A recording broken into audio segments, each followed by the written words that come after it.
जब हम बात करते हैं तो हम सिर्फ पेट्रोलियम प्रोडक्ट की बात करते हैं, जबकि वहाँ से काफ़ी लोहे का और तरह के प्रोडक्ट्स का भी आयात होता है, जो कि इफ़ेक्ट हो रहा है।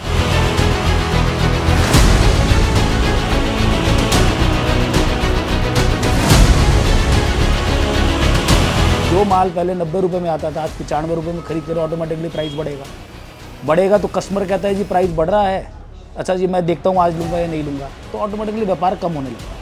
लेकिन आज के टाइम में गैस के नहीं आने की वजह से जितने भी फोर्जिंग प्लांट हैं या कास्टिंग प्लांट हैं, उन पर बहुत ज़्यादा इफेक्ट है। लगभग 30-40% ही काम हो पा रहा है। अमेरिका, इजराइल और ईरान के बीच चल रहे युद्ध का प्रभाव सिर्फ और सिर्फ पेट्रोलियम पदार्थों पर ही नहीं पड़ा है, बल्कि कई अन्य ऐसी वस्तुएं भी हैं जो अब इस युद्ध की वजह से प्रभावित हो रही हैं और इसका असर भारत के तमाम बाजारों पर भी देखने को मिल रहा है। मैं इस समय चावड़ी बाजार में मौजूद हूँ, जहाँ पर हार्डवेयर, टूल्स और अन्य कई ऐसे प्रोडक्ट हैं जिनकी होलसेल की मार्केट है और एशिया में ये मार्केट अपनी एक खास जगह भी रखती है।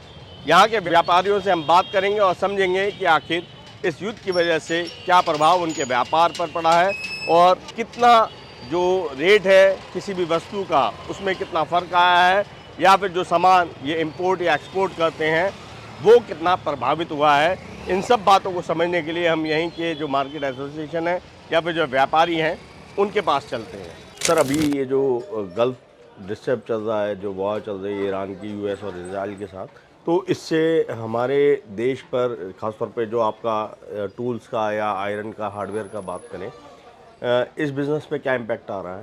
सर, आजकल ग्लोबल वर्ल्ड है, अगर विश्व में कहीं भी कुछ होता है तो कोई भी देश उससे अछूता नहीं रह सकता।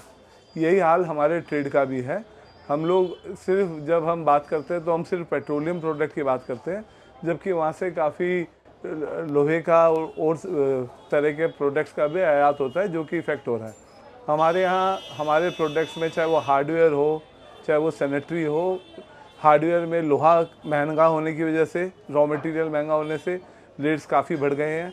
सैनिटरी में प्लास्टिक महंगा होने की वजह से काफ़ी रेट्स का इंक्रीज़ आया है, और जहाँ पेट्रोलियम प्रोडक्ट का डायरेक्ट रोल है वहाँ पे तो रेट बढ़ ही गए हैं, और उससे डायरेक्टली हमारा काफ़ी व्यापार इफेक्टेड हो रहा है। तो अभी सर पिछले 35 दिन की बात करें, क्योंकि युद्ध को शुरू हुए 35 दिन हुए हैं जी, तो कितना प्राइस फ्लक्चुएट हुआ होगा, या जैसे गैस की कमी को लेकर कोई प्रोडक्शन में भी आप लोगों की कोई प्रॉब्लम्स आई हैं क्या? सर, जो इंडस्ट्रीज़ हैं, सरकार ने इंडस्ट्रीज़ के लिए डोमेस्टिक लोगों को बचाने के लिए पहली प्रायोरिटी डोमेस्टिक गैस के लिए सप्लाई को दी है।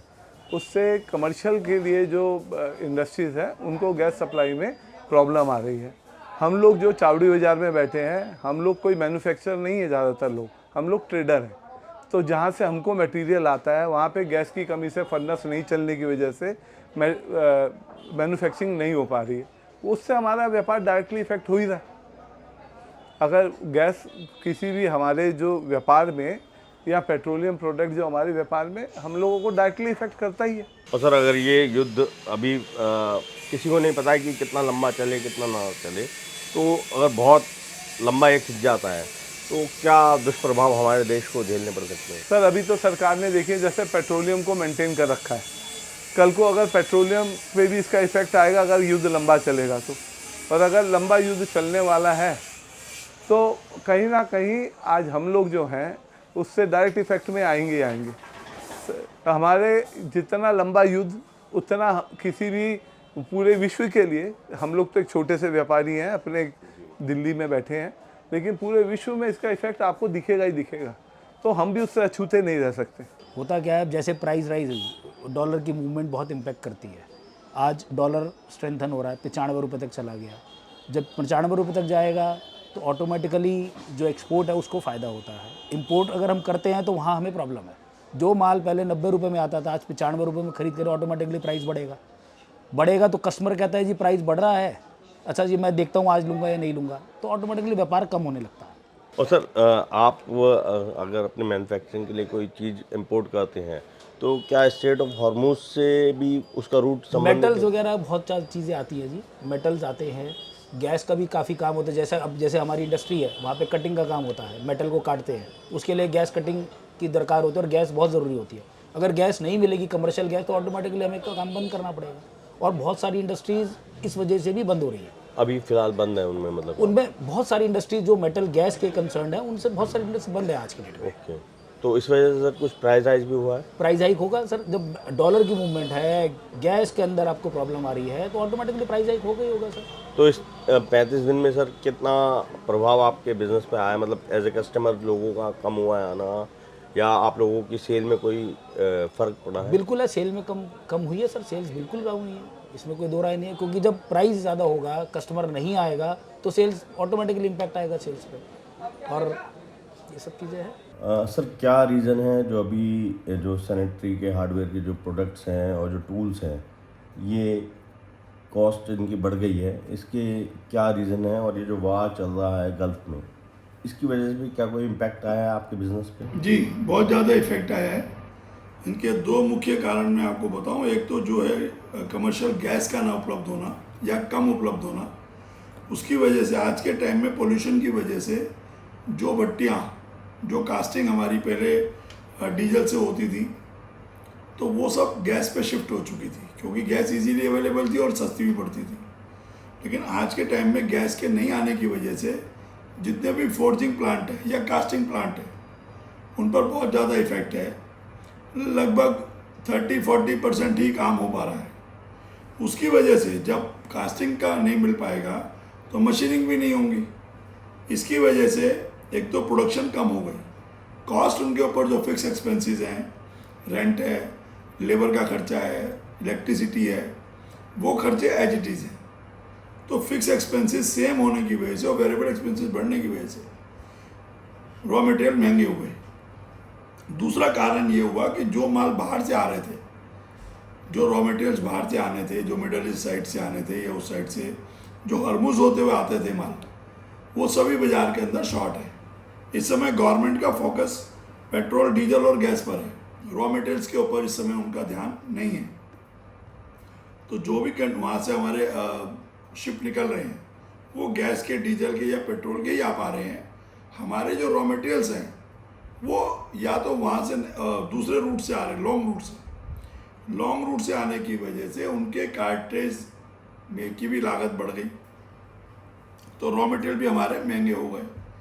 व्यापार के ऊपर डबल मार हो गई। एक तो प्रोडक्शन नहीं है, और प्रोडक्शन अगर है भी 30-40% तो उसके लिए रॉ मटेरियल उपलब्ध नहीं है या महंगा उपलब्ध है। तो डबल मार होने की वजह से ये जो हमारी मार्केट है चावड़ी बाज़ार की, इसके अंदर sanitary, bathroom fittings, hardware, tools, pipes और मशीनरी पार्ट्स, मेनली इसकी ये मेन होलसेल मार्केट है। तो इन सभी के अंदर फोर्जिंग में सब गैस यूज़ होती है या कास्टिंग में गैस यूज़ होती है, वो महंगी हो गई, रॉ मटेरियल मिल नहीं पा रहे। और दूसरा जो इंपोर्ट हो रहा है वो भी मैंने आपको बताया कि उसकी भी लागत बढ़ गई। इंटरनेशनल मार्केट के अंदर उनके प्राइसेस ऑलरेडी पहले से बढ़े हुए थे, और उसके ऊपर ये लागत का डंडा और लग गया, तो हमारी टोटल कॉस्टिंग 25 से 30% तक इंक्रीज हो रही है। अलग अलग व्यापार में अलग अलग है। ये वजह है पिछले 30 दिन के अंदर मार्केट में लगभग सभी प्रोडक्ट्स महंगे हुए हैं। और सर ये क्या आपने जो हमारे देश में जो सरकार है, क्या उनको भी इस चीज़ से अवगत करवाया है आपने? जी, मैंने आपको शुरू में जैसे बताया कि हमारी एसोसिएशन लेवल पे हम लोग लगातार मेल्स भेजते रहते हैं डिपार्टमेंट में, सरकार को, पीएमओ को हम लोग इस तरह से अवगत कराते रहते हैं, या कॉमर्स मिनिस्ट्री है, फाइनेंस मिनिस्ट्री है, उसमें किस तरह के सुझाव होने चाहिए, मतलब किस तरह के चेंजेस होने चाहिए, उसके हम सुझाव भेजते रहते हैं।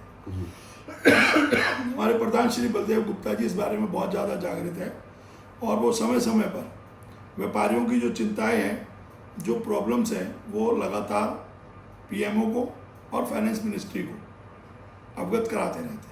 हमने चावड़ी बाजार के तमाम व्यापारियों से, मार्केट एसोसिएशन के सदस्यों से बात की, तो हमें ये समझ में आया कि स्ट्रेट ऑफ हॉर्मुज सिर्फ और सिर्फ पेट्रोलियम पदार्थों के लिए ही नहीं है, बल्कि तमाम ऐसी अन्य वस्तुएं हैं जो उस रास्ते से होकर भारत तक पहुंचती हैं, और अब उन वस्तुओं की जो शिपमेंट है वो लगभग रुक सी गई है, जिसकी वजह से माल की शॉर्टेज है। या अगर हम देश की बात करें तो जो कमर्शियल एलपीजी है उसकी शॉर्टेज की वजह से भी कई फैक्ट्रियां जो हैं वो लगभग बंद हैं और इसकी वजह से जो प्रोडक्शन है उन वस्तुओं का वो कम हुआ है और सीधे सीधे तौर पर उनकी कमी भी अब बाज़ार में दिख रही है।